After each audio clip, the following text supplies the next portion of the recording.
자, 여러분 안녕하십니까? 우리 오늘은요, 그 공동정범에 관해서 남은 중요한 쟁점들을 해야 되는데요. 먼저 해야 될 것은 교과서 85페이지에 보시는 과실범의 공동정범입니다. 과실범을 같이 할 수 있는가? 라는 질문인 거죠. 우리 교과서 보시면 대표적인 주관적 요건을 완화시킨 대표적인 형태로 과실범의 공동정범이 있는데, 그러면 이거는 공동정범이 뭐를 같이 하는 거냐와 상관이 있습니다.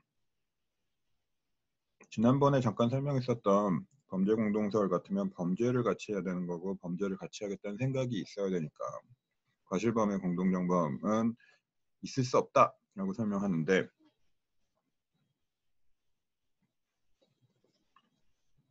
행위공동설에 따르면 행위만 같이 하면 되지 꼭 죄를 같이 하겠다는 생각을 갖고 있을 필요가 없는 것이다 라고 할 겁니다. 그게 86페이지 위에 있는 설명이고 대법원도 그렇게 얘기하고 있죠.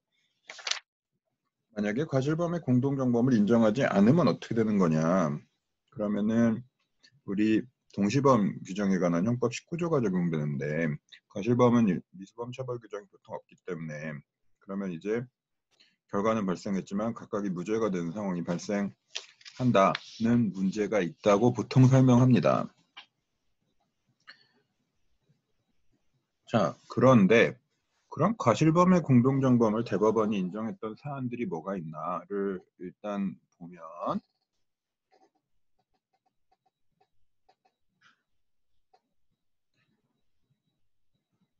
자, 아주 옛날 판결입니다. 우리 교과서가 말하고 있는 4294 형상 598인데, 을은 갑이 운전하는 화물자동차를 빌려서 3판에서 구입한 장작을 당시엔 나무 떼던 시절이니까 반출증 없이 적재하고 오다 검문소에 이르렀다.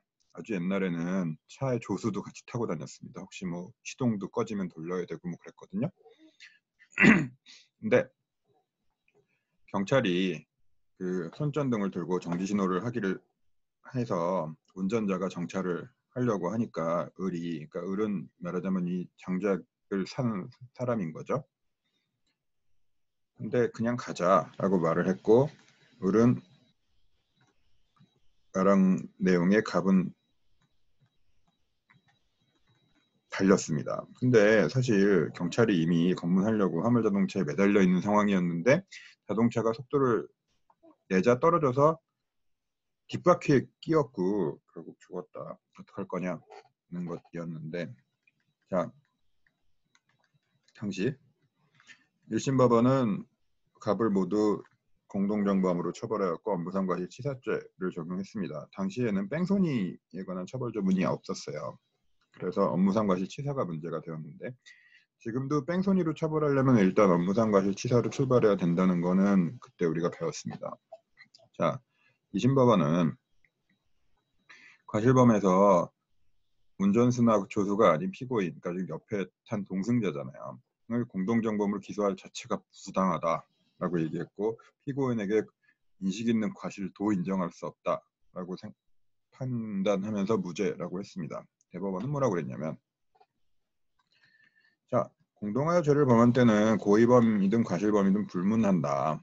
따라서 주관적 요건인 공동의 의사도 고의를 공동으로 할 필요가 있는 게 아니고 그 행위를 공동으로 할 의사이면 족하다. 그러니까 2인 이상이 어떤 과실 행위를 서로의 의사 연락 아래 하여 범죄되는 결과를 발생하게 했다면 여기는 과실범의 공동정범이다 라고 설명합니다. 이게 그러니까 행위공동설이라는 거죠. 자, 그런데 이 사안은 사실은 뭐냐면, 자, 우리가 공동정범 논의할 때는 조금 이따 합동범 논의할 때도 잠깐 얘기하겠지만, 그러고 초과 실행에서도 논의하겠지만, 애초에 역할 분담을 해서 범행 계획을 같이 짜고 그런 사람들을 공동정범으로 처벌하는 데는 문제가 없죠. 근데 그렇게 보이지 않는 상황을 어떻게 할지가 사실은 공동정범을 인정할 것인가 말 것인가의 핵심적인 쟁점인데, 자, 우리 상황에서 지금 트럭이 있잖아요. 트럭 운전자가 비록 뭐 옆에서 가자고 해서 가긴 했지만 경찰이 올라오는지 보고 멈췄어야 되는 거고, 비록 인식이 올라타는지에 대한 인식이 아주 없었다고 하더라도 그냥 간 건 문제잖아요. 그러니까 이 경우에 운전자가 업무상 과실 치사죠. 처벌되는 데는 아무런 문제가 없습니다. 자, 문제는 옆에 타고 있었던 갑인 거죠. 그럼 얘를 어떻게 처벌할 건가 라고 할 때 공동정범이다 라고 설명하는 것이 지금 우리 대법원의 설명인 거잖아요. 그러니까 업무상 과실, 그러니까 과실범의 공동정범이라고 설명하는 사안들은 원래는 뭐 이런 것도 있습니다. 우리 객관적 기속 시간에 배운 저런 거 있었잖아요. 왜 건물 꼭대기에서 인부 둘이 물건을 날르다가 떨어뜨렸다. 나랑 친구랑 같이 가다가 이게 내 친구 머리 위로 떨어지는 것 같아서 죽을 것 같아서 내가 밀어서 팔에 맞아서 팔이 다쳤다. 어떡할 거냐. 이게 위험 창출이 아니라고 했었잖아요. 왜냐하면 위험을 감소시켰기 때문에. 그래서 객관적 기속이 부인된다고 설명했었죠. 근데 그럼 이 떨어뜨린 얘네 둘을 어떡할 건가가 사실은 과실범의 공동정범 문제입니다. 아까 우리 교과서가 설명했다시피 이런 경우에 공동정범을 인정하지 않으면 동시범인데 미수범 처벌 규정 없으니까 무죄, 뭐 이렇게 설명해야 된다는 것이죠.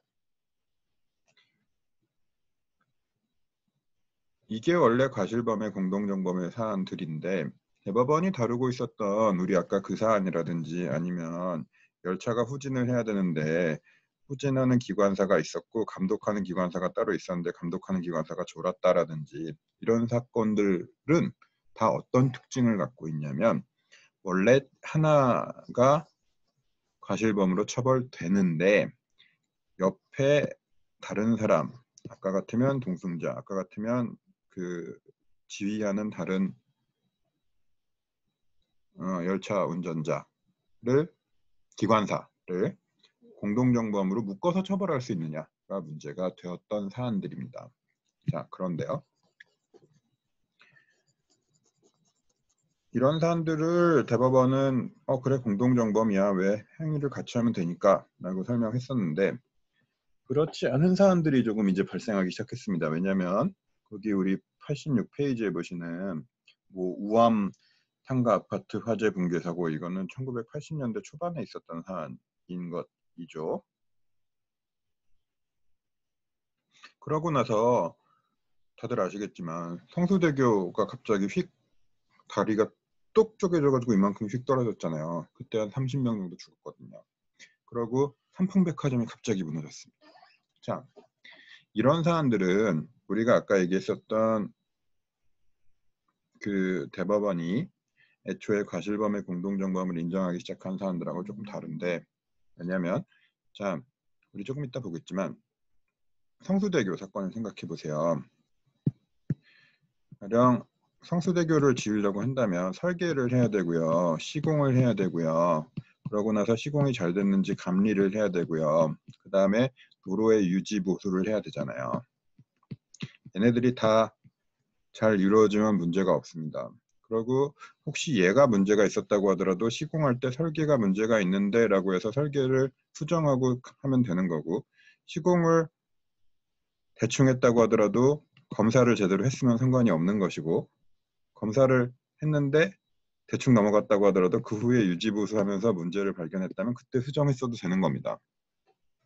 그러니까 어떤 상황이 발생하냐면 자 설계자가 있고 시공자가 있고 감리자가 있고 유지보수한 공무원들이 있다고 쳐보세요. 모두 다 잘못을 했다고 치면 근데 얘네들의 잘못이 우리 편의상 100이 돼야 다리가 무너져요. 그러면 설계자의 잘못이 100에 얼마나 될까를 생각해보면 뭐 한 25 정도 되겠죠. 그 다음에 뭐 시공할 때 대충 한 것도 뭐 한 40 정도 잘못이 있을 수 있고 수치는 그냥 제가 지금 막 부르는 겁니다. 자, 그 다음에 뭐 여기서도 한 뭐 20 정도 된다고 치고 그러면 유지보수가 한 15 정도 잘못을 해서 이게 다 합쳐져야 다리가 무너집니다. 근데 합쳐져서 무너지는 상황이 발생한 거죠. 이런 경우에는 우리가 각각의 사람들에 대해서 너 때문에 무너졌어 라고 말하면 어떻게 변명할 거냐면 아니 뭐 내가 잘못한 건 알겠지만 나만 잘못했냐? 뒷사람들이 막을 수 있었던 거 아니냐? 나 혼자의 잘못으로 다리가 무너진 건 아니다 라고 주장하게 될 겁니다. 그렇기 때문에 얘네들을 어떻게 묶을 수 있어야 공동정범으로 처벌할 수 있게 되는 상황이 발생한다는 겁니다. 그게 좀 다른데 그게 성수대교 판결이었어요. 자, 보시면 성수대교는 1979년에 완공되었는데 94년에 갑자기 떨어졌다. 32명이 죽었다. 근데 사고에 여러 가지 원인이 있었다. 시공자들이 뭔가 설계도대로 제대로 했어야 되는데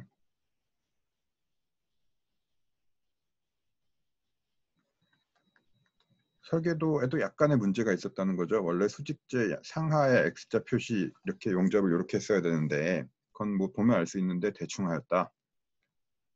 제대로 감독하지 못했고 심지어 I자 용접을 하였고 용접 불량이 되었다. 근데 일부는 또 밖으로 떠넘겨 가지고 문제가 있었다. 공기 단축을 독려하여 감독을 소홀히 하였다. 강판 자를 때도 대충 잘랐다. 그래서 힘이 거기 모이게 되었다. 등등등. 뭐 규격에 맞지 않게 제작하였다. 이런 것들은 나중에 왠지 맞춰보면 다 나오는 문제들인 거잖아요. 조금씩은. 그러니까 그 다음에 현장 소장은 최종적으로 확인하여 점검하였고 중간에 그러니까 말하자면은 제작이 두 단계인 거죠. 부품을 만들어 온 단계, 부품을 현장에서 조립하여 다리를 만드는 단계. 만드는 단계에서도 문제가 있었다. 자, 그리고 이 사건 다리가 최초로 특정 공법을 사용하는 것이어서 잘 봤어야 되는데 너무 대충 봤다. 그리고 나중에 가령 그 도로를 관리하는 공무원들도 문제가 있었다. 왜냐하면 다리가 너무 큰 차량들이 막 다니면 하중이 가가지고 무너질 수 있잖아요. 그래서 뭐 32톤 이상 차량 출입금지 뭐 이제 그런 거 붙어 있는데 그거 너무 대충 했다. 그래서 무너진 거다. 라고 합니다. 대법원은 뭐라 그랬냐면 자, 성수대교와 같은 교량의 그 수명을 유지하기 위해서는 완벽한 시공, 감독, 유지관리 조건이 합치되어야 한다. 그래서 각 단계에서의 과실만 갖고는 붕괴 원인이 되지 않지만 합치면 교량이 무너질 수 있다. 그리고 그렇기 때문에 각 단계에 관여한 자는 과실이 아예 없거나 혹시 과실이 있다고 하더라도 이게 교량 붕괴의 원인이 아니었다고 볼 수 없다면 책임져라. 인 것입니다. 자, 삼풍백화점 얘기할 때도 똑같이 얘기한 거죠. 그래서 우리 교과서가 얘기하고 있는데 그러면 이 사람들이 과실범을 그럼 공동으로 할 수 있다고 한다면 뭘 같이 해야 되는 것인가 라는 것이죠. 공동의 주의 의무가 있어야 된다. 왜냐하면 과실이니까. 그렇고 그 공동의 주의 의무가 있어야 되는 것이고 공동의 객관적 주의 의무를 침해해야 된다라고 설명할 수 있습니다. 그래서 사실은 이게 다리를 건설해야 된다는 최종적인 목적에 관해서는 그리고 다리가 잘 유지되어야 한다는 최종적인 목적에 대해서는 지금 아까 얘기했었던 관여자들의 그 목표가 합치하긴 되지만 구체적으로 이 사람들이 가져야 될 객관적 주의 의무가 그 공동인지는 잘 모르겠다는 지적도 있습니다. 왜냐하면 단계마다 요구되는 주의 의무가 조금씩 다르니까 그렇죠. 어쨌든 그런데 공동의 주의 의무가 있어야 되고 공동으로 행위한다는 인식이 있어야 된다. 근데 이게 단순히 행위, 대법원의 행위 공동설에서 말하는 그 행위 정도는 아닌 것 같다는 생각을 할 수 있습니다. 그러면 이 사건에선 뭐라는 거냐? 대법원이 결국은 다리가 안전하게 유지되어야 한다는 최종적인 목적을 공유하고 있다는 것을 과실범의 공동정범을 인정한 논거로 제시한 거 아닌가라는 평가를 사람들은 하고 있습니다. 어쨌든 이런 경우들이 문제가 되는데 이런 경우에 사실 과실범의 공동정범으로 처벌하는 예는 우리만 있는 건 아니고 딴 나라들도 있습니다. 가령 스위스 같은 경우에는 왜 알프스 산을 올라가는 기차에서 갑자기 화재가 나가지고 사람들이 죽었는데 원인이 뭐냐면 내부 자재를 왜 불이 났는데 막 유독성 가스가 나오는 그런 것들을 활용하여 기차를 만들었기 때문이었어요. 그러면 여기서도 설계 때 그런 재료를 쓰지 말자고 했어야 되는 것이고 시공 때 문제가 있었으면 바꿨어야 되고 뭐 이제 그런 등등이 복합적으로 결합해서 문제가 발생하는 거잖아요. 그럴 때 스위스 대법원도 과실범의 공동정범을 인정합니다. 자, 그렇고요. 그 다음에 우리 교과서는 별로 얘기하고 있지 않지만 매우 중요한 것 중에 하나가 사실은 합동범의 공동정범입니다. 뭐냐면 합동범이라는 게 있잖아요. 합동범이 뭐냐면 이거예요. 자,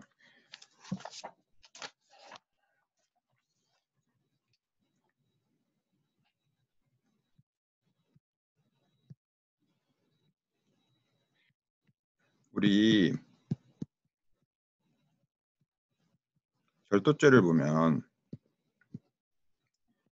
329조가 절도죄에 관한 처벌 조문인데 329조는 6년 이하의 징역형인가 그래요. 그렇죠? 근데 331조 2항에 보시면 흉기를 휴대하거나 2인 이상이 합동하여 절도를 저지른 경우에는 1년 이상 10년 이하의 징역에 처합니다. 근데 우리 공동정범의 정의를 생각해보면 혼자서도 할 수 있는 걸 여럿이서 하는, 그러니까 임의적 공범에 해당하는 거잖아요. 그러니까 만약에 2명이서 훔쳤다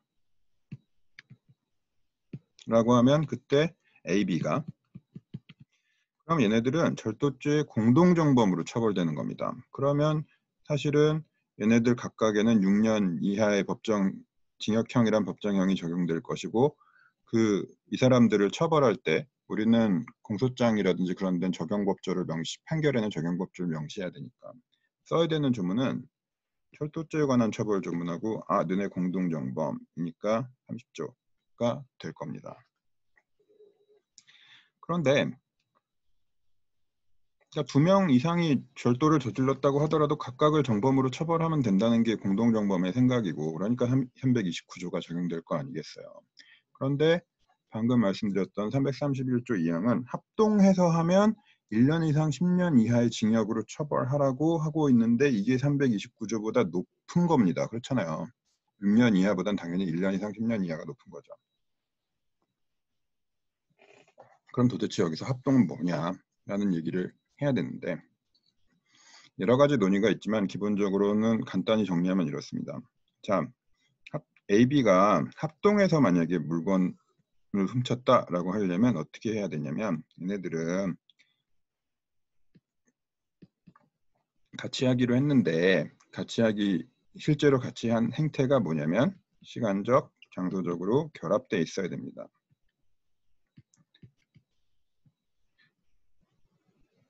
그러니까 공동정범이어야 되니까 얘네들은 범행 결의를 공동으로 해야 될 거고요. 역할 분담을 같이 해야 되겠죠? 근데 실제로 한 행태가 시간적, 장소적으로 결합되어 있어야 된다는 것입니다. 그럼 언제는 합동절도고 언제는 합동절도가 아닌가를 굳이 생각해보면 2명이 훔쳤을 경우에 보통은 둘이 같이 가서 훔치니까 그냥 절도죄가 아니고 합동절도가 될 겁니다. 자, 그래요.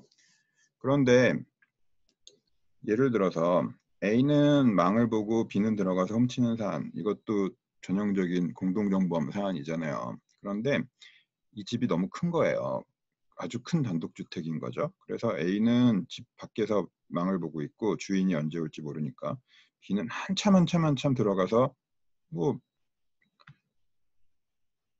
현관부터 그 실제 건물까지 한 100m 정도 된다라고 쳐보세요.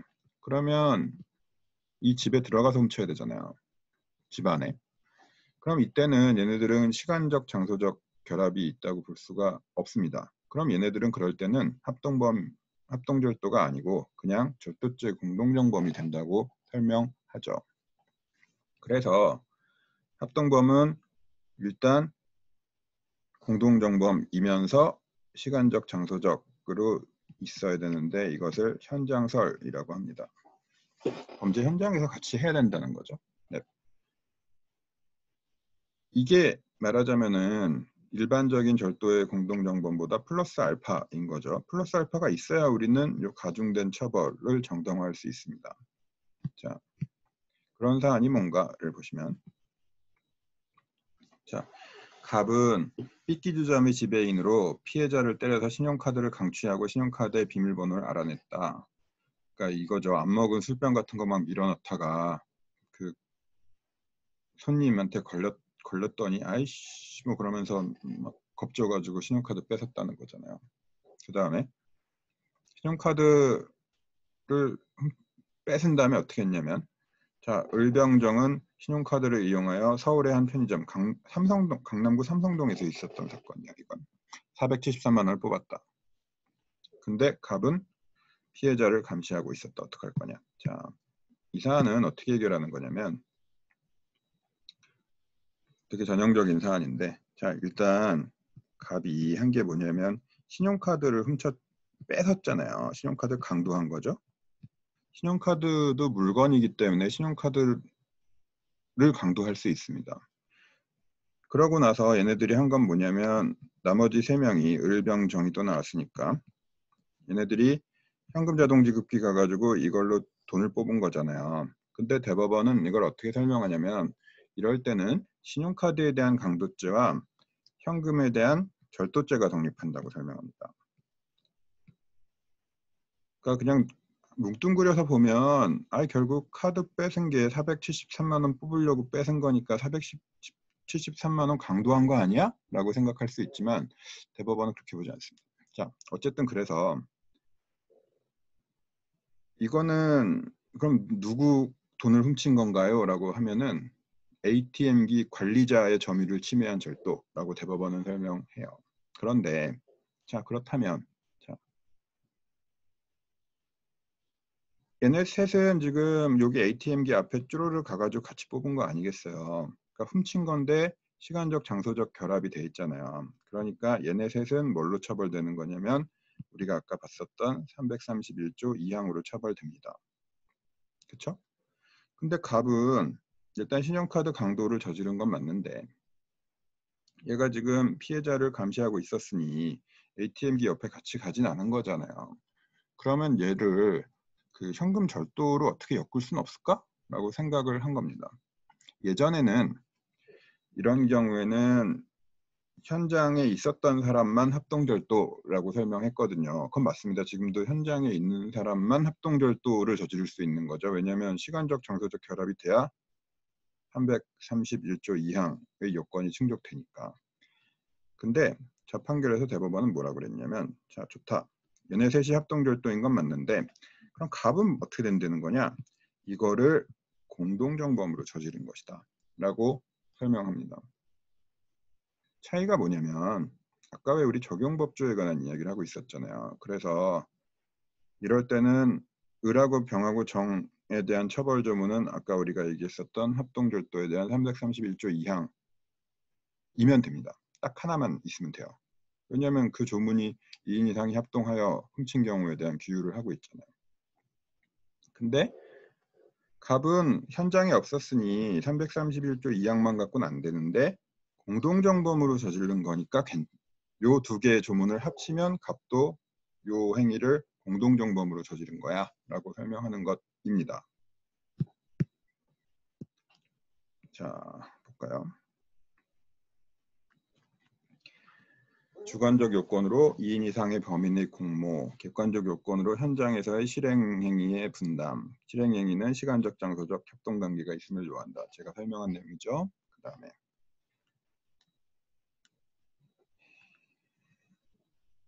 이건 뭐 그냥 공동정범이 뭔가요에 대한 일반적인 설명이고 제가 한두 번 얘기했었습니다. 그 다음에 여기 보시면 이러한 공동정범 이론을 합동절도와 관련해서 살펴보면 자, 2명 이상의 범인이 합동절도의 범행을 공모한 후 한 명의 범인이 단독으로 실행행위를 한 경우에는 합동절도의 객관적 요건을 갖추지 못했기 때문에 성립할 수 없다. 왜냐하면 현장에 2 이상이 있어야 되는데 지금 원래 2명이 작당을 하고서 하나랑 2이 멀리 떨어 있고 얘가 도둑질을 했으면 시간적, 장소적 협동이 없는 거잖아요. 그 설명입니다. 근데 3인 이상이 공모한 후 적어도 2인 이상이 절도를 했다면 실행행위를 분담하지 않은 범인에 대해서도 합동절도의 공동정범이라고 볼 수도 있는 거다. 자, 그러면 어떻게 된다는 거냐? 아까 갑은 합동절도의 공동정범으로 처벌된다는 설명입니다. 뭐 그런 거죠. 그 다음에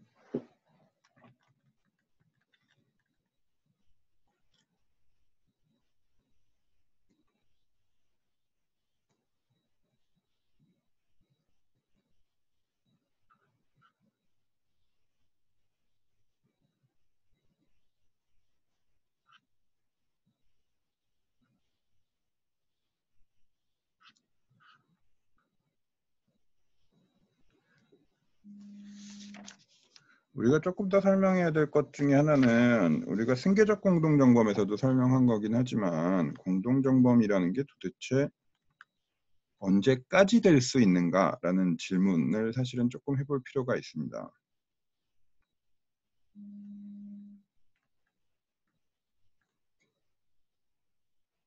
뭐냐면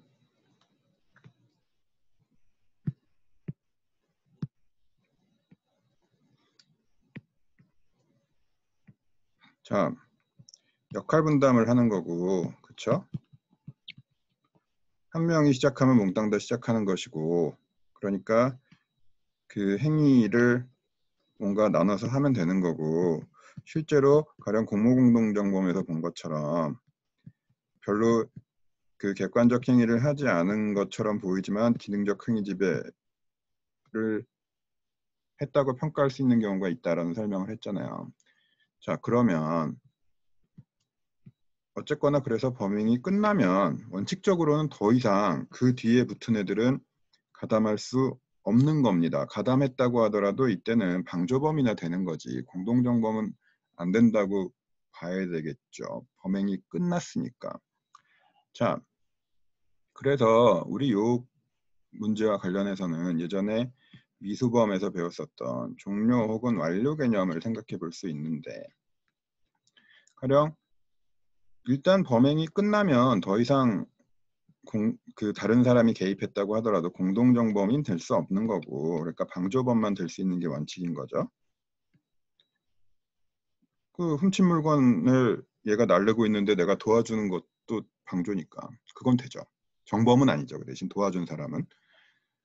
그러면 이때 근데 우리가 종료라는 개념을 굳이 구별해서 생각해야 되는 이유 중에 하나는 그때 설명했었던 걸 보면 공범의 성립이 가능한 거이다 라는 논거가 있었잖아요. 그럼 그때 공범은 뭐냐면 방조범을 말하는 겁니다. 그러니까 사실 그때 공범이라고 말할 때는 그러니까 정확하게 말하자면은 넓은 의미의 공범인데 넓은 의미의 공범이라는 건 정범도 포함되는 거라고 설명했었잖아요. 그렇죠? 근데 원칙적으로는 방조범의 성립이 가능하다는 거고 그럼 공동정범이 기소 이후에도 가능한 경우는 언제냐? 자, 계속범. 감금죄 우리 예를 들었었잖아요. 뭐 아니면 포괄일죄 같은 것들은 가능할 수 있습니다. 포괄일죄는 사실 아직 기소에 이른 게 아니니까 뭐 여기 붙일 건 없지만 형태는 좀 비슷하죠. 자, 이런 원칙을 염두에 두고서 우리 판결을 한 게 보시면 매우 재밌는 판결인데 자, 갑이 여성인데 그 저기 보면 영산홍이라는 꽃이 있잖아요. 제가 사진을 넣어놨는데 그 피해자가 가지고 있는 영산홍 나무의 꽃이 너무 예뻐서 이걸 팔라고 그랬대요. 그랬더니 A가 싫다고 그런 거죠. 그래서 자기가 그냥 캐가기로 결심했습니다. 훔치는 거죠.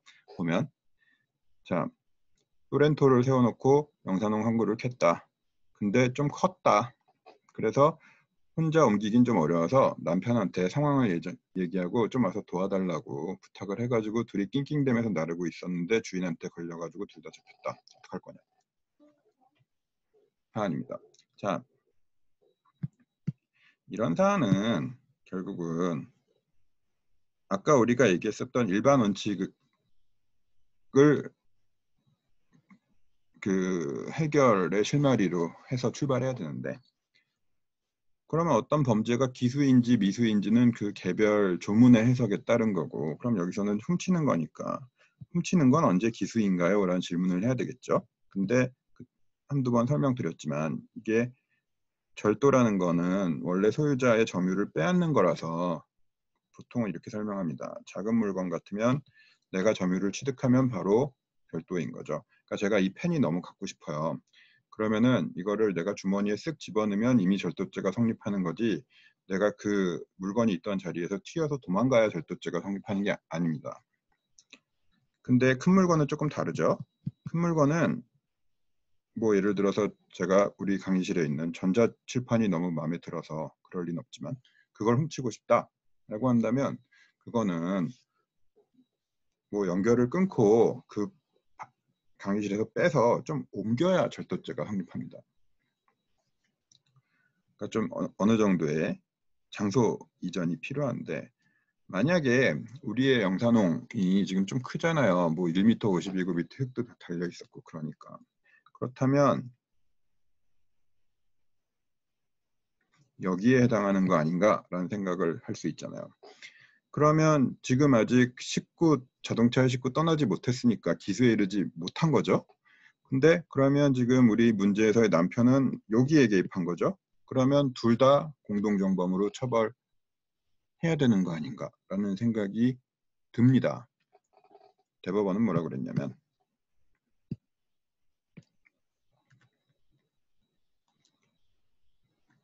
이심법원이 저같이 설명하는 거죠. 자, 이거 특수절도다. 그쵸? 같이 하기로 했고 시간적 장소적 협동관계가 있잖아요.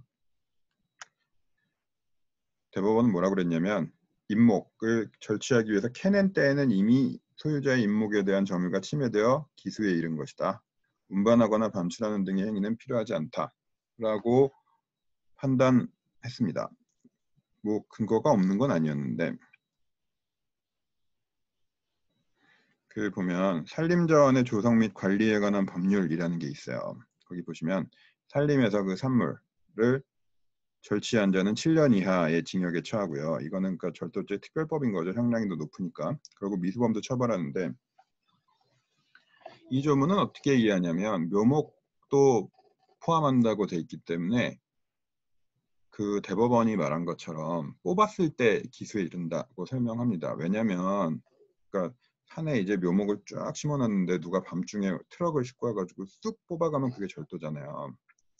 그런데 그런 경우에 주인한테 딱 걸려가지고 이거를 못 훔치고 판 채로 자기만 튀었다라고 하면 이걸 다시 심어도 묘목이 죽거나 뭐 이제 그런 경우들이 많다는 거예요.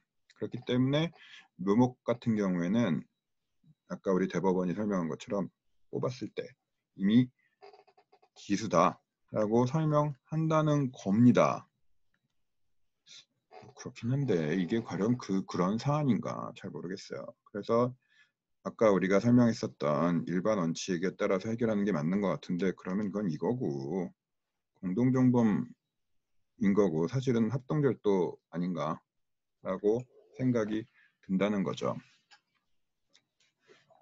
실무에서는 그러니까 아주 큰 사건이 아니면 남편하고 부인을 동시에 구속하는 일은 별로 없다고는 합니다. 그렇긴 하지만 동시에 처벌하는 거는 뭐 종종 있는 일이고,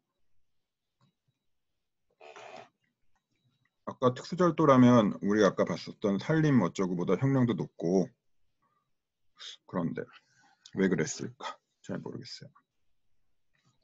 자, 그런 게 있습니다. 그다음에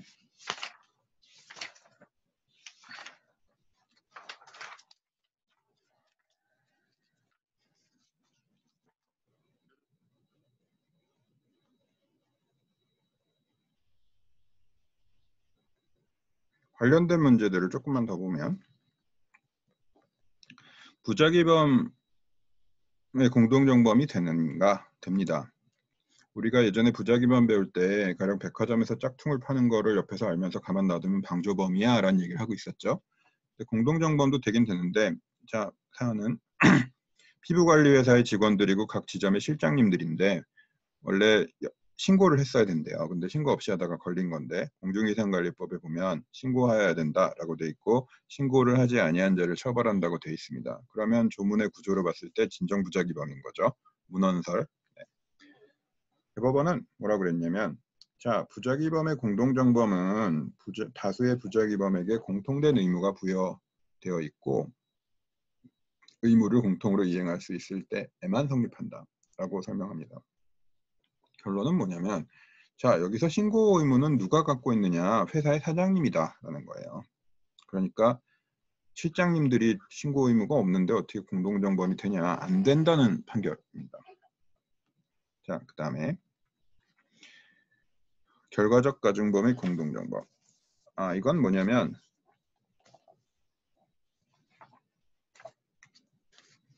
우리 결과적 가중범이 뭔지는 알잖아요.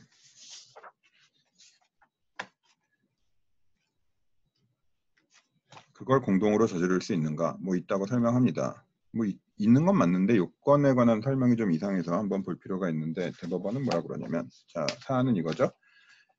패싸움을 하다가 때리고 막 치고 맞고 때리던 중 의리 칼을 사가지고 가서 B씨를 찔려서 죽었다. 자, 그러면 이 사안에서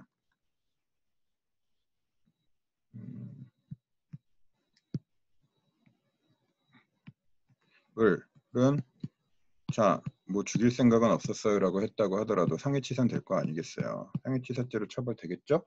그러면 옆에서 같이 때리고 있었던 애들을 어떻게 할 건가가 지금 또 문제가 됐는데, 얘는 자기들이 찌른 건 아니니까. 대법원은 뭐라고 얘기했냐면, 자, 결과적 가중범인 상해치사죄에 공동정범이 언제 성립하는가? 자, 폭행기타에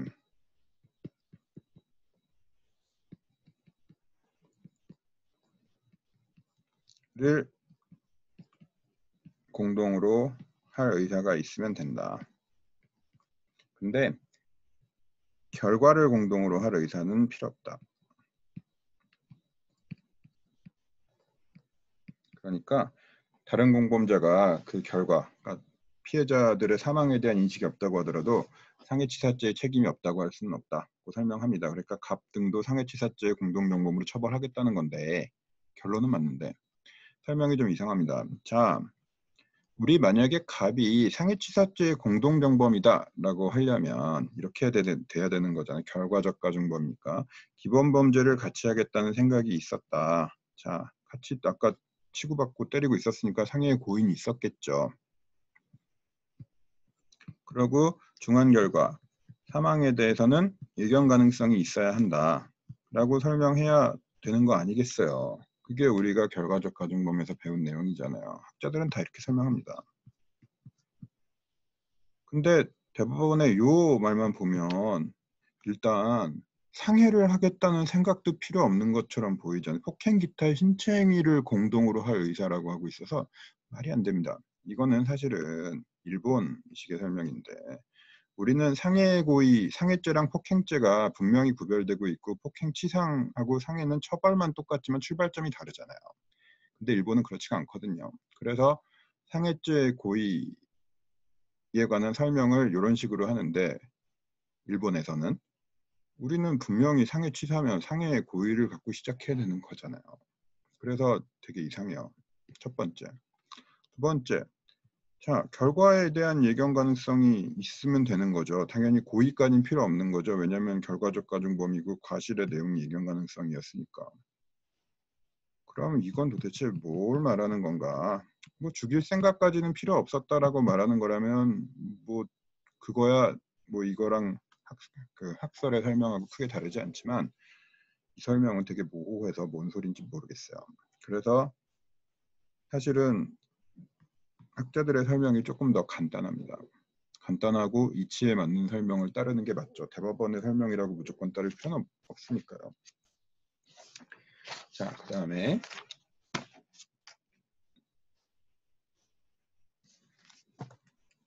비슷한 상황이 또 언제 발생하냐면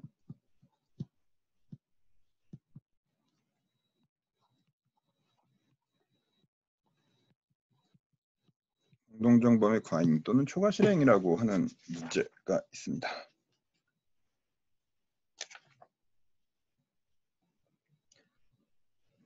우리 교과서에 보시면 94페이지에 공모 내용과 다른 범죄를 범한 경우인데 한꺼번에 보죠. 자, 공모자 중 1인이 방법의 착오를 일으킨 데에 대한 설명을 93페이지가 먼저 하고 있으니까 그 앞에 이탈은 다 설명한 거죠. 그때 중지미수 얘기하면서. 자, 공모자 한 명이 방법의 착오를 일으켰으면 뭐 아니면 공동정범 중 한 명이 객체의 착오를 일으킨 경우 그거는 우리가 배웠던 부합설 갖고 해결하면 됩니다. 그러니까 별로 설명할 게 없어요. 근데 세 번째가 문제인데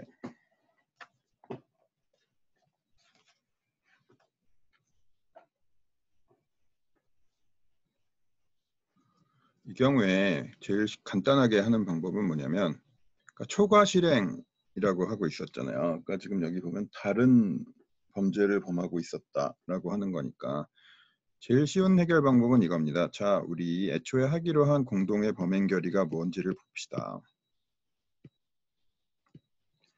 왜냐면 이걸 하기로 한 거니까. 그래서 이거에 명백하게 벗어난 거를 하면은 그거는 다른 사람 한 사람의 독단적인 뻘짓인 거잖아요. 그럼 그거에 대해서도 다른 그 공범자들이 그 범죄를 어떤 다른 범죄를 애초에 같이 하기로 계획했다고 해서 그 중에 한 놈이 이상하게 저지른 뻘짓까지 다 책임지라고 말할 수는 없잖아요. 그렇죠? 그래서 원칙적으로는 범행 결의의 내용을 초과하는 부분에 대해서는 다른 공동정범들은 책임이 없습니다. 근데 혹시 지금 저지른 범죄가 결과적 가중범이다 라고 한다면 그때는 다른 공동정범들에게 혹시 예견 가능성이 있었는지 따져봐서 보통 있겠죠. 상해를 같이 하기로 시작해놓고 전 때리다 죽을 줄 몰랐어요 라고 말하면 좀 이상하잖아요. 그렇다면 딴 애들도 성립한다 라고 할 수 있습니다. 그게 기본적인 설명입니다. 자, 우리 교과서의 설명을 그냥 쭉 보는 게 제일 빠를 것 같은데 갑을병이 강도를 모의했는데 강도 실행 중에 갑과 을이 강간을 한 경우가 있습니다. 실제 있었던 사안이에요. 많이 있는 일이죠. 자, 이거죠. 그런 경우에 지금 공동가공의 의사 범위 내에서만 책임을 져야 한다. 아까 제가 얘기한 첫 번째 요건이잖아요. 그러니까 갑과 을에 대해서는 강도강간죄 공동정범. 왜냐하면 여기서 지금 을은 손발을 붙잡고 그랬으니까 폭행 협박을 한 거고 갑은 강간했으니까 역할 분담을 했잖아요. 그리고 얘네들은 애초에 강도를 하기로 시작했으니까 강도가 강간한 겁니다. 강도강간죄 공동정범으로 갑을은 처벌됩니다. 근데 병은 강도만 하기로 했지 강간에 대해서는 애초에 같이 하기로 한 적도 없었고 지금 여기 사안 보시면 그 범행 현장에서 얘네들이 막 강간하고 있을 때 뒤돌아서 물건 찾고 있었고 그러니까 강간죄는 성립하지 않는 것이고 강도죄 혹은 이게 같이 했으니까 특수강도죄가 될 겁니다. 자, 그렇죠? 그 다음에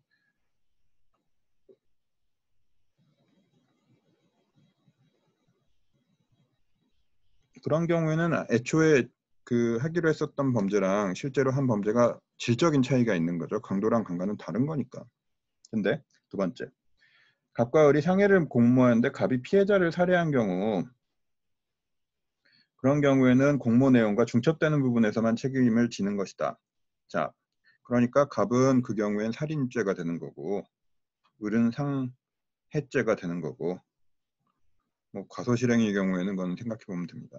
그 다음에 세 번째, 양쪽 차이의 경우 특수한 때 강도를 공모하였는데 공모자 중 1인이 고의로 살해한 경우에는 대법원은 뭐라고 설명하냐면 되게 이상하게 설명합니다. 자, 보시면 이런 사안인데 도상강도라기로 공모하였다.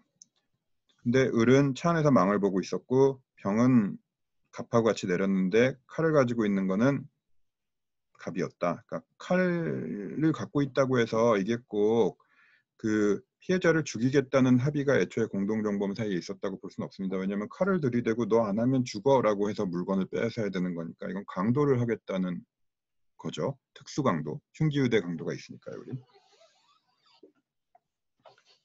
강취하려고 하였다. 근데 C가 우연히 이 현장을 목격하게 되었고 갑은 갑자기 소지 중인 등산용 칼로 C를 살해하였다. 어떡할 거냐?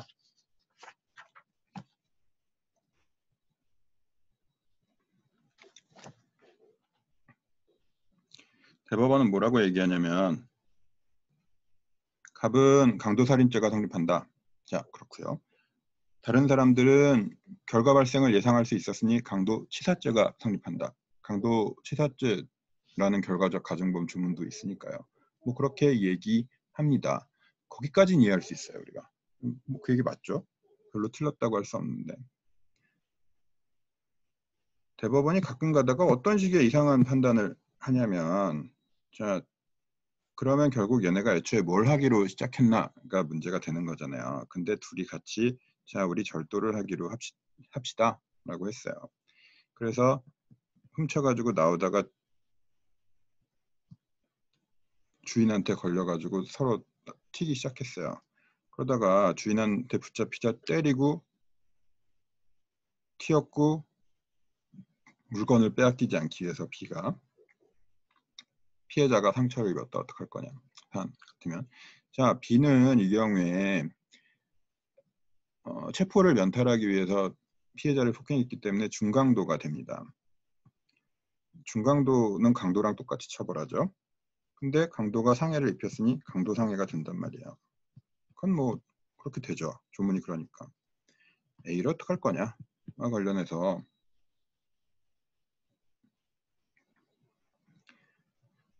뭐 이것도 예견할 수 있었으니 강도상해야 라는 식의 판결을 하는 대법원의 판결들이 한두 개 있는데 이건 좀 이상해요.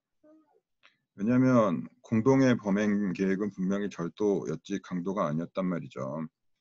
물론 대부분의 경우에 도둑이 주인이나 경찰이 쫓아오면 패고 튈 거야 라는 생각은 할 수 있지만 그렇다고 그거는 고의범이니까 예견 가능성이라는 얘기를 하면 안 되는 거고 자 우리 정 안 되면 튀자 때리고 뭐 이제 그런 뭔가 묵시적 합의라도 있어야 되는데 그게 확실하지 않은 상황에서 뭐 이럴 거 예상할 수 있었으니까 A도 강도상해야 라고 하는 거는 우리의 이 설명하고 하나도 안 맞습니다. 그렇죠? 그래서 여러분들은 기본적으로 이 문제는 어떻게 해결하는 거냐면 제가 아까 설명했었던 애초에 범행 계획이 무엇이었나 에서 출발하는 것이고 원칙적으로 초과하는 부분에 대해서는 실행을 그러니까 강도 강간이라든지 뭐 그런 것들은 책임 안 지는 건데 다른 사람들은 혹시 그 범죄가 결과적 가중범이었으면 예견 가능성이 있었는지 따져보자 라고 생각하면 됩니다. 그리고 이 문제는 어디서 똑같이 발생하냐면 우리 교사범에서도 교사 한자랑 교사 된자 너 제 물건 훔쳐와 라고 시켰는데 때리고 물건을 뺏은 거예요. 어떡할 거냐 라는 상황이 있는데 그때도 똑같이 적용됩니다. 그게 우리가 얘기한 공동정범에 관한 설명입니다. 그리고 자 이제는 간접정범에 관한 설명을 해야 되는데요. 교과서 95페이지입니다. 우리 조문이 좀 이상해서 일단 34조가 간접정범에 대한 조문이잖아요. 뭐라고 되어 있냐면 처벌되지 않는 자 또는 과실범으로 처벌되는 자를 교사방조하여 결과를 발생시킨 자는 교사방조로 처벌한다 라고 되어 있습니다. 우리가 근데 간접정범을 설명할 때 의사간호사 관계에서도 말씀드렸지만 도구로 이용한다라는 얘기를 했었잖아요. 그러니까 여기서 교사방조 한자는 이용자인 거고, 이 처벌되지 않는 자나 과실범은 이용되는 자인 거고, 교사방조는 이용행위인 겁니다. 그렇죠? 이렇게 설명하고요. 여기 이게 교사방조로 처벌한다고 돼 있는데 교사범, 방조범은 공범이잖아요. 그러니까 간접정범은 공범이야 라고 설명하는 분들이 좀 있습니다. 공범설인 거죠. 우리 교과서 95페이지에서 그 설명을 하고 있는데요. 뭐 몇 가지 논거가 있습니다. 제일 큰 논거는 조문이 교사방조라고 하고 있다.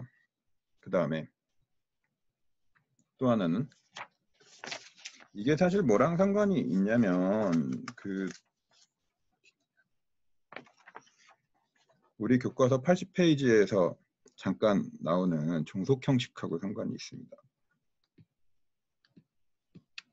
공범이 정범에 달라붙어서 다니는 거잖아요. 종속해야 되는데 그러면 얼마나 정범이 해야 공범이라고 말할 수 있느냐라는 것을 범죄 체계론하고 엮어서 설명하고 있는 것이 종속 형식입니다.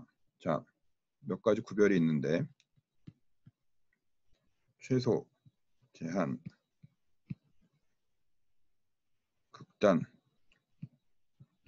거긴 없지만 확장적 종속 형식도 있습니다.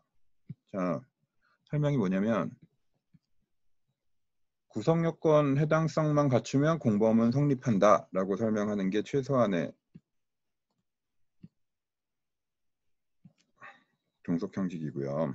제한적 종속 형식은 정범이 구성요건에 해당하고 위법해야 공범이 성립한다 라고 하는 거고요. 극단적 종속 형식은 아니다. 정범이 구성요건 위법한 책임이 있어야 공범이다 라고 설명하는 거고요. 아니다. 처벌 조건 등도 다 갖춰야 공범이다 라고 설명하는 겁니다. 자, 예를 들어서 우리 5살짜리 애한테 너 저거 물건 좀 훔쳐와 라고 하면 얘는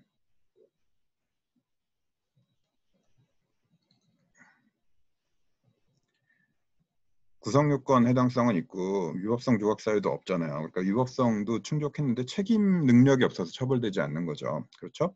이런 경우에 얘가 교사범이다 라고 설명하는 입장이 제한적 종속 형식입니다. 극단적 종속 형식은 뭐냐면 아니다. 우리 원래 구성요건 정범의 행위가 구성요건에 해당하고 위법하고 책임이 있어야 공범이 달라붙는 것이다. 지금 이 사안에서는 근데 정범으로 보이는 5살짜리 애가 책임을 갖추고 있지 못하지 않냐. 그러면 이때 그럼 꼬드긴 놈은 뭘로 처벌하겠다는 거냐에 대해서 그래? 그러면 이거는 간접정범인 거야 라고 설명하는 게 극단적 종속 형식입니다. 요 두 개가 가장 큰 차이가 있어요.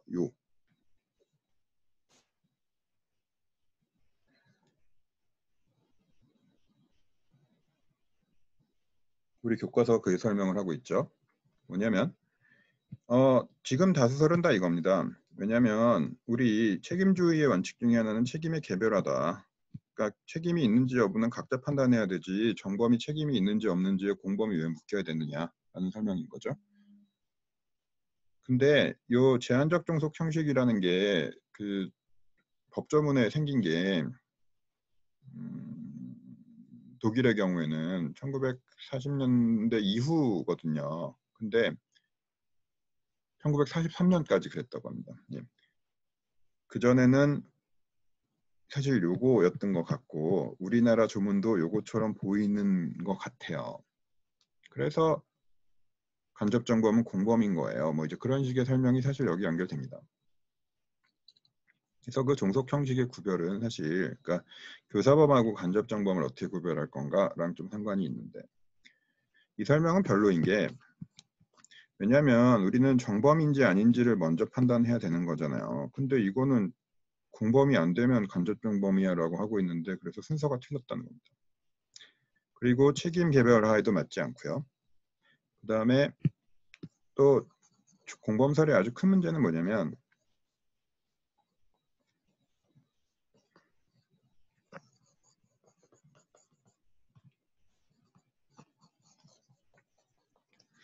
지금 우리 조문이 결국 교사 한 자는 교사범으로 처벌한다고 하고 방조 한 자는 방조로 처벌한다고 돼 있는 거잖아요. 그런데 간접정범이 정범이라고 설명하는 사람들은 이거는 정범으로 처벌하는 거잖아요. 근데 우리 교사범에 대한 우리 처벌 조문은 정범과 처벌이 같으니까 사실은 교사와 관련된 거는 이게 정범설을 따르든 공범설을 따르든 대세의 지장이 없습니다. 근데 우리 조문이 방조한 경우엔 방조로 처벌한다고 돼 있잖아요. 그러면 그러니까 공범설을 따르는 분들은 어떻게 사실 자기의 주장을 근거줘야 되냐면 봐봐라 우리 방조는 좀 낮게 처벌하는 것이고 조문에 따르면 그런 예가 실제로 있다. 그러니까 이 조문은 공범설, 간접정범이 공범이라는 생각에서 출발해서 만들어진 조문이다라고 설명해야 되는데 그런 경우가 없어요. 그래서 공범설 주장은 별로 설득력이 없습니다. 그렇고요. 그다음에 우리 교과서도 뭐 재설명을 하고 있는 거죠. 간접정범의 요건. 자, 그래서 우리 조문에서는 간접정범에 해당하는지 여부는 결국 34조의 요건들을 충족했는지 안 했는지를 따지면 됩니다. 먼저 피이용자의 요건을 따지면 자, 처벌되지 않는 자라고 하니 자, 구성요건 해당성이 없거나 혹시 위법성 조각 사유가 있거나 뭐 책임이 없는 경우들, 그러니까 피이용자에게 그런 경우들이 해당하겠죠. 뭐 객관적 구성요건 해당성이 애초에 없는 경우는 가령 자상, 스스로 상처를 입힌 경우에 그 이용자가 의사지배가 있다고 볼 수 있다면 간접정범이 될 수 있습니다. 대표적인 사안이 뭐냐면 이런 거예요. 자, 군인 갑이 동거했던 사실이 있었던 피해자를 찾아가서 너 왜 내가 탈영병이라고 헌병대에 신고했냐고 다른 남자랑 잔 거 아니냐고 부인하자 이름을 댔더니 피해자가 당황하였다. 뭐 이제 그랬대요. 그랬더니 갑이 뭐라 그랬냐면은 뭐 내가 면도칼을 줄 테니 네가 스스로 네 코를 잘라라. 아니면 난 널 돌로 때려 죽이겠다. 라고 했고 안 그러면 죽을 것 같기 때문에 잘랐어요. 자, 전치 3개월의 상처를 입고 안면불구가 되었습니다. 자, 대법원은 이 경우에 중상해의 간접정범이 된다고 판단하였습니다. 그렇죠? 자, 이 설명은 맞고요. 여기서 여러분들이 사실은 생각해야 될 거는 뭐냐면 지금 요 사례와 관련해서 딱 생각해보면 왜 우리 강요된 행위 설명할 때 그 폭력을 절대적 폭력하고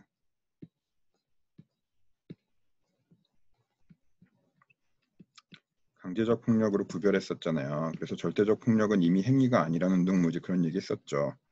그게 왜 우리가 처음에 행위론 시간에서 얘기하던 둘이 가다가 누가 갑자기 날 밀어가지고 내가 엎어져서 깨졌는데 그럼 내 잘못이냐 뭐 이제 그런 얘기들이 있었습니다. 그 생각을 하시면 되겠어요.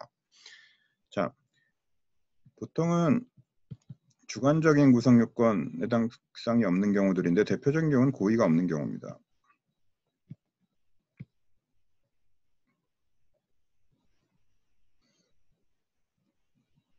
아니면 목적이나 불법 용도 의사가 없는 경우도 구성 그 피이용자에게 피이용자는 처벌되지 않지만 이용자는 처벌되는 것이 있겠죠.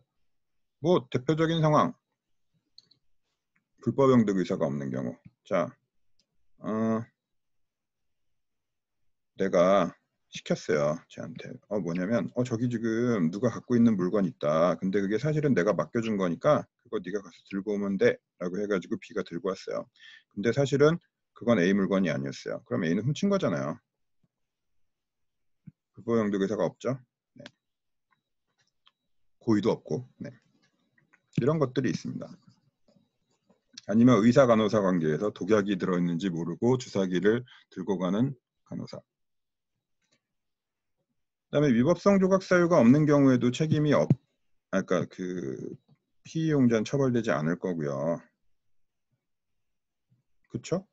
그리고 가령 뭐 구성요건 착오의 경우에도 그렇습니다. 우리 결국은 살인죄로 처벌되지 않는 자인데, 물론 그때는 인과관계 우리 설명에서 말씀드렸던 것처럼 과실범으로 행위자가 처벌되는지 여부를 다시 판단해야 되겠지만, 근데 우린 과실범으로 처벌돼도 피이용자의 요건에 합치되고 그러면 그걸 이용한 행위자는 간접정범이 된다는 거잖아요.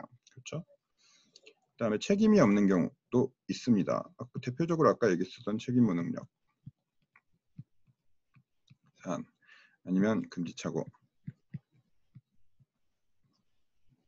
근데 책임무능력과 관련해서 조금만 더 얘기하면, 사실은 책임무능력이라고 해서 몽땅 다 의사지배가 있다고 보기는 어렵습니다.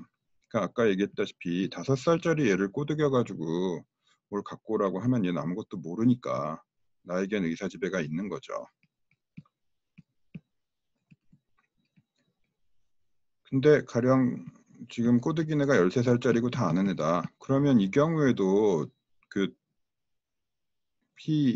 피이용자가 책임무능력 상태라는 이유, 책임 능력이 없다는 이유만으로 바로 간접정범을 인정하기는 좀 어려울 것 같습니다. 의사지배가 있는지 여부를 따져봐야 되는 거죠. 그래서 이런 경우에는 사실은 교사범이 될 수도 있는 거죠. 물론 처벌에는 차이가 없죠. 간접정범, 교사범은 정범으로 처벌되니까. 그 다음에요.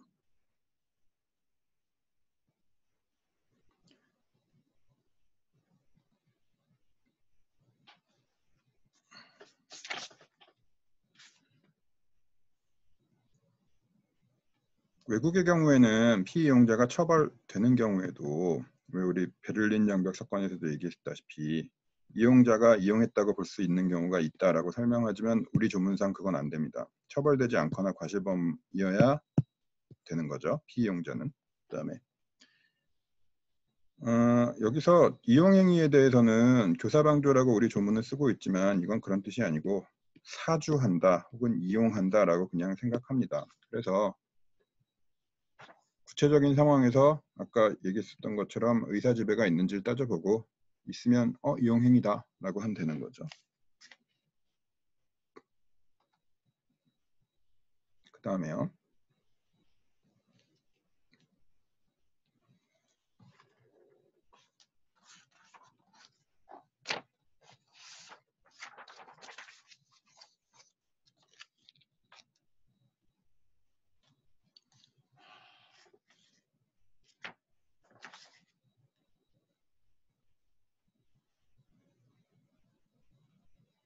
교과서에 있는 내용을 조금만 더 보고 나서 제가 추가해서 설명을 드리겠습니다. 우리 교과서 98페이지는 간접정범에서도 착오 문제가 있는데 피이용자가 착오에 빠진 경우 도구잖아요.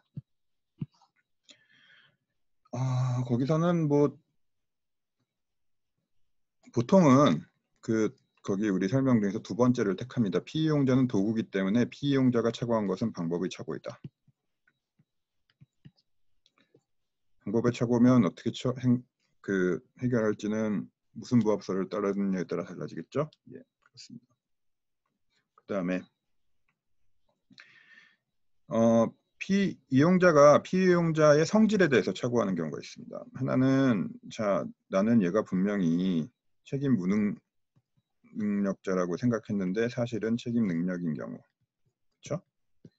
아니면 나는 사실은 제가 책임 능력자라고 생각했는데 실제로는 책임 무능력인 경우가 있는데, 두 번째 것부터 먼저 생각해 보면 이용자가 피이용자에게 책임 능력이 있다고 생각했는데 실제로는 책임 능력이 없었다라는 상황이라면 결과적으로 보면 간접정범 조문을 실현했다고 볼 수도 있겠지만 이용자는 내가 얘를 간접정범으로 이용하겠다는 생각을 한 게 아니죠. 왜냐하면 나는 제가 멀쩡한 애라고 생각하고 있었으니까. 그러니까 그때는 간접정범이 성립할 수 없고 교사범입니다.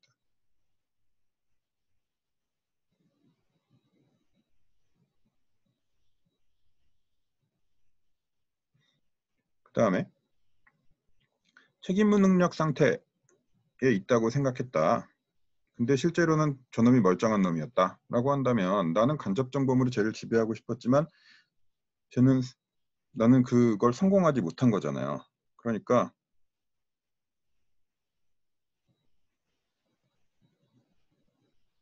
거기 보시면 우리 교과서도 공범이 성립한다라고 얘기합니다. 간접정범이 될 수 없는 거죠. 예. 그다음에 간접정범의 미수는 이용행위가 시작될 때, 그러니까 피이용자를 이용하기 시작할 때라고 생각하면 됩니다. 그 다음에 자수범이라는 개념이 있는데 뭐냐면 성질상 간접정범으로는 저지를 수 없는 범죄가 있습니다. 공동정범도 안 되지만 핵심은 간접정범이 안 되는 범죄인데 그럼 어떤 성질상 그렇다는 거냐라는 거는 결국 법조문이 뭐라고 규정했는지에 따라서 다르다라고 설명합니다. 예를 하나만 들게요.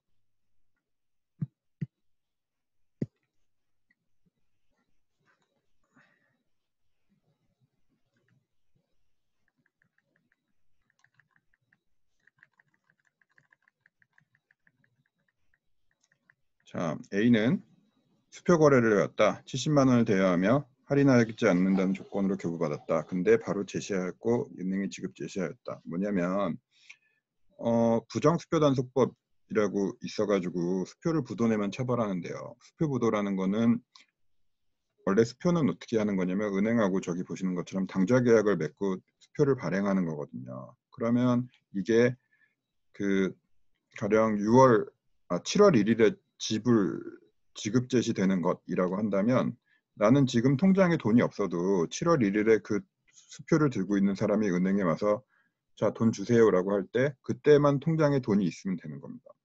근데 그때 돈이 없으면 은행이 지급 거절을 하는 거고 그게 부도인 거죠. 자, 그래서 근데 지금 애초에 A랑 이 갑은 이 수표를 돌리지 않기로 약속을 해놓고 바로 돌린 거잖아요. 왜 그러냐면 보통 담보 목적으로 수표를 발행하고 언제까지는 절대 돌리지 마세요라고 서로 약속하지만 그 약속은 그 둘 사이의 관계일 뿐이지 이걸 돌리면 그냥 끝입니다. 그래서 많이 돌리죠 보통.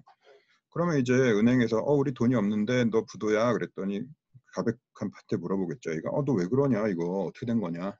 그러니까 갑이 뻥을 쳤습니다. 이거 내가 돌린 거 아니고 나 잃어버렸어 라고 한 거죠. 그래서 분실 신고를 했는데 여기 보시면 거짓 신고자의 형사 책임이라는 조문이 부정수표 단속법이 있어요. 거짓 신고를 한 자를 처벌하는데 A는 지금 거짓 신고란 고의가 없잖아요. 왜냐면 갑이 잃어버렸다고 한 말을 믿고 그냥 한 거니까. 그럼 지금 A는 고의가 없는 도구니까 처벌이 안 되는데 그렇다면 갑을 처벌할 거냐? 간접정범이 돼야 처벌하는 거잖아요. 근데 대법원이 뭐라 그랬냐면 자,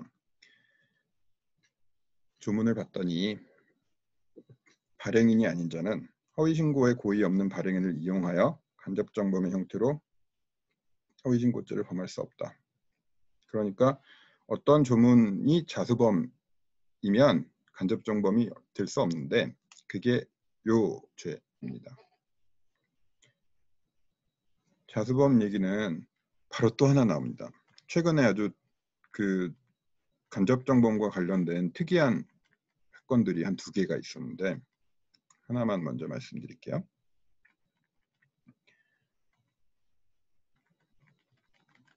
자, 피고인은 채팅 앱을 통해서 피해자들을 알게 되었는데 서로 막 야한 사진이 왔다 갔다 했어요. 피고인이 자기의 성기를 찍은 사진도 보내주기로 했고 뭐 그랬어요. 그리고 그 페이스북하고 이제 연락처가 연결돼 있으니까 주위 사람들이 누군지도 알게 되었어요. 그래서 피해자들한테 뭐라 그랬냐면은 네가 그때 나 가슴 사진 보내준 거 피해자들한테 그 친구들한테 다 뿌릴 거라고 협박했습니다. 나쁜 놈이죠. 그래서 어떻게 했냐면 일단 피해자가 둘이었는데 15살 피해자한테 뭐 이런 동영상 혹은 사진을 촬영하기로 해서 보내게 시켰고 가슴을 만지거나 성기에 볼펜을 삽입하여 이건 유사강간 사안이죠. 자위하는 동영상 등을 촬영하게 하여서 전송받았다. 그 다음에 회사원 22살 피해자에게도 이런 것을 받았다. 어떡할 거냐. 대법원이 이거를 간접정범으로 저질렀다라고 판단했습니다. 자 보시면 자, 강제추행죄는 성적 자기결정권을 보호하기 위한 죄이다. 맞아요. 그러니까 정범 자신이 직접 범죄를 실행하여 성립하는 자수범이라고 볼 수 없다. 이 얘기는 왜 하는 거냐면 우리가 아까 자수범 얘기 조금 했었잖아요. 근데 자수범, 그럼 어떤 범죄가 자수범인가요? 라는 문제에 대한 옛날 설명 중에 뭐가 있었냐면은 자신의 신체를 스스로 이용해야 되는 범죄들이 있다라고 했었어요. 그게 그래서 그때 설명들이 강제추행 같은 것들이 결국 자기의 신체를 스스로 이용해서 뭔가 뭐라 그러지? 음심을 충족시켜야 된다라고 설명하는 견해들이 있었습니다. 그래서 강제추행죄가 자수범이야라는 설명이 한때 있었는데 그럴 이유가 없죠. 그러니까 자수범이 아니다라고 설명하고 있습니다. 그러니까 자수범이 아니라고 설명하고 있으니 간접정범도 된다고 얘기하려고 하는 거겠죠? 바로 그렇습니다. 처벌되지 아니하는 타인을 도구로 삼아 피해자를 강제로 추행하는 간접정범의 행태로도 범할 수 있다. 근데 타인에는 피해자도 포함된다. 그러니까 강제추행죄의 간접정범이다. 강제추행죄 또는 유사강간죄 간접정범이 되는 것인데 결론은 뭐 그렇게 볼 수도 있는 것 같은데 조금 이상해요. 왜냐면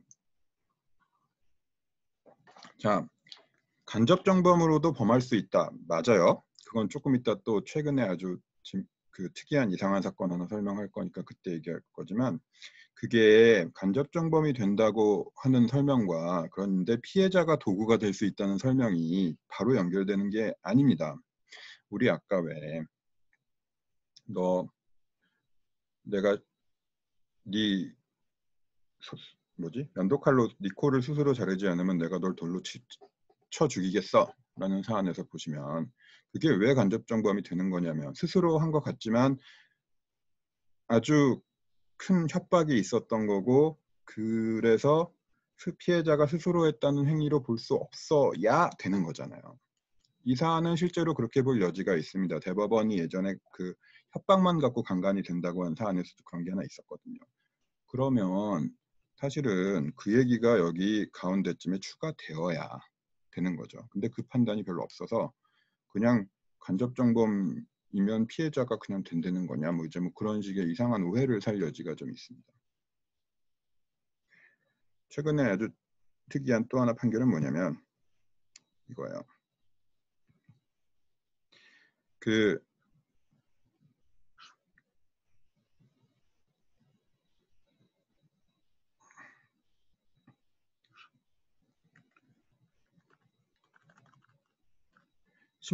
신문이나 뉴스에서 보셨겠지만 요겁니다. 요거 강간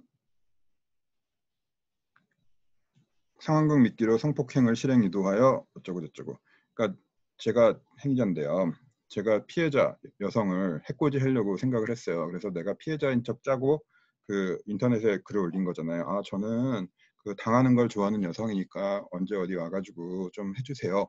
라고 주소 등등을 가짜로 올리고 그걸 믿고 실행한 어떤 멍청한 딴 놈이 또 있었던 거잖아요. 그렇죠? 그래서 피해자 입장에선 강간당했는데 그 실제로 실행행위가 뭔가 성행위를 한 사람은 얘가 지금 일부러 짜고 그러는 거고 가장하고 있다고 생각했고 뒤에서 이 상황을 조종한 놈이 또 있었던 거잖아요. 그렇죠?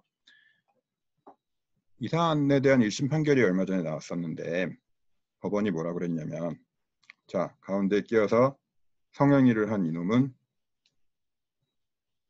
고의가 없었다. 간접정범이다. 그러니까 뒤에서 이렇게 올린 놈이 간접정범이다라고 판단을 했습니다. 뭐 아직 결론이 나오지 않은 거죠. 여기 보시면 항소하겠다고 했고 검사도 항소하겠다고 하고 있어서 근데 간접정범이라고 하는 그 설명이 저는 맞는 것 같아요. 이 정도로 생각하시면 되겠습니다. 자, 다음 시간에는 우리 교사범하고 방조범에 관한 이야기를 하고 공범과 신분에 대한 이야기를 간단히 하고 마치겠습니다. 자, 시험 범위라든지 방법에 대한 이야기는 제가 정리해서 따로 올릴 거니까 그 내용을 참고하시고 그 내용을 보고 잘 모르겠다라고 생각한다면 질문을 저한테 메일로 해주시면 되겠습니다. 자, 오늘은 여기까지 하죠. 수고하셨습니다.